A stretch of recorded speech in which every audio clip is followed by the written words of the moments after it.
Halo, selamat datang di aplikasi Sibindo, Sinau Bahasa Indonesia. Anak-anak, bagaimana kabarnya hari ini? Semoga selalu dalam keadaan baik. Oke, hari ini kita akan belajar mengenai teks prosedur. Ada tujuan pembelajarannya, anak-anak bisa dilihat di layar. Kemudian, bagaimana cara membuat jus mangga? Apa yang pertama kali harus dipersiapkan? Ada yang tahu? Harus ada buah mangganya, Bu. Ya, itu benar, harus ada buah mangganya ya. Oke, untuk mengetahui langkah-langkah tersebut, kita perlu belajar teks prosedur. Di sini kita akan bahas mengenai pengertian teks prosedur, jenis teks prosedur, kemudian ciri teks prosedur, ada struktur teks prosedur, dan kaidah kebahasaan teks prosedur. Yang pertama yaitu teks prosedur. Teks prosedur merupakan teks yang berisi langkah-langkah atau suatu aktivitas untuk menyelesaikan sebuah pekerjaan anak-anak. Teks prosedur itu secara singkat adalah teks yang berisi langkah-langkah.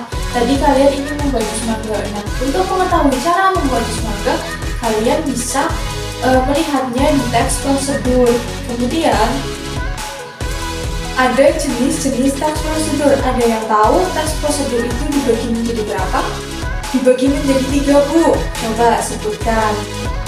Teks prosedur sederhana, kemudian teks prosedur kompleks, kemudian teks prosedur protokol. Oke, kamu bagus. Sekarang, apakah kamu tahu pengertiannya? Belum, Bu. Oke, kita bahas secara satu persatu. Teks prosedur sederhana adalah teks yang hanya berisi 2 atau 3 langkah saja. Kemudian ada teks prosedur kompleks. Teks prosedur kompleks itu teks yang berisi rinciannya secara kompleks, yaitu terdiri dari banyak langkah dan jenjang untuk tiap tahapannya.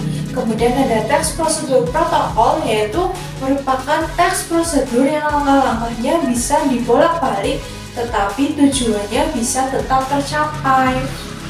Kemudian ada contoh jenis teks prosedur. Anak-anak, setelah tadi kita belajar mengenai pengertian jenis-jenis teks prosedur, kemudian ada contohnya.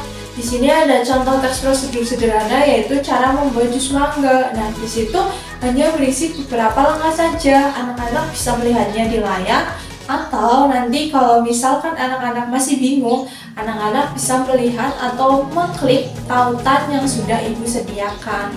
Kemudian selanjutnya ada teks prosedur kompleks, yaitu teks yang berisi rinciannya secara kompleks. Biasanya di dalam teks prosedur kompleks itu mengandung kalimat, itu kalimat interrogatif, kemudian deklaratif, dan kemudian kalimat naratif seperti itu. Nah, di situ ada cara membuat akun YouTube.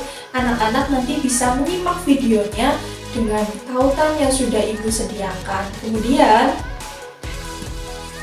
ada teks prosedur protokol, yaitu teks yang langkah-langkahnya walaupun dibalik tujuannya tetap sama, kayak misalkan cara membuat mie instan di sini. Nah, itu bisa kayak misalkan ada yang suka setelah air mendidih telurnya dimasukkan, kemudian ada yang ketika mendidih baru bumbunya dimasukkan. Nah, itu termasuk ke dalam teks prosedur protokol. Nanti anak-anak bisa melihat video lebih jelasnya dengan tautan yang telah Ibu bagikan.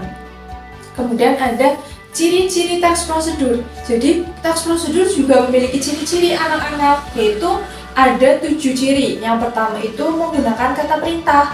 Misalkan, jadikanlah, ikutilah, matikanlah, masukkan, potong, dan tuangkan. Kemudian terdapat panduan langkah-langkah yang harus dilakukan, kayak contohnya dilakukan secara langkah demi langkah. Kemudian menggunakan kata kerja aktif. Seperti contohnya, Ibu memasak soto. Nah, itu merupakan kata kerja aktif.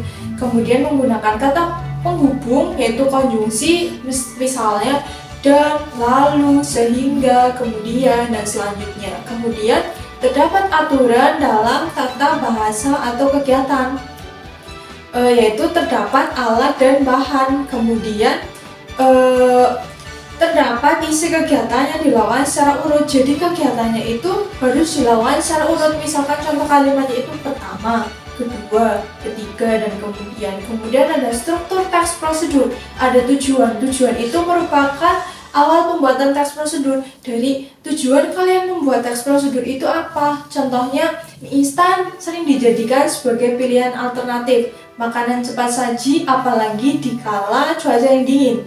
Untuk menyiapkan sepiring mie instan yang lezat, caranya cukup mudah. Berikut langkah-langkahnya. Kemudian, setelah itu ada material. Material itu merupakan bahan, alat dan bahan yang diperlukan dalam pembuatan itu. Misalkan 2 buah mangga, 2 sendok gula pasir, kemudian alatnya ada blender, pisau.